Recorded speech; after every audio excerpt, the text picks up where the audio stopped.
Okay, so I just want to make a quick video for people who are experiencing this problem.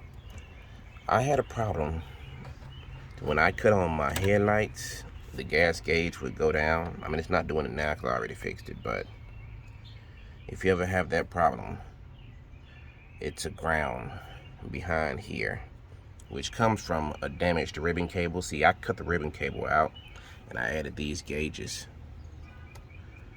and ran it straight to, where it's supposed to go.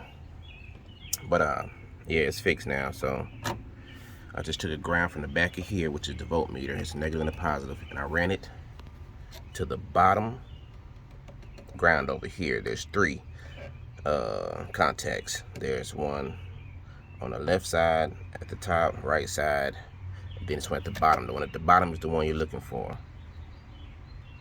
So to recap, run a ground from over here, from the voltmeter, negative over here to the negative of the fuel, and that should fix your problem.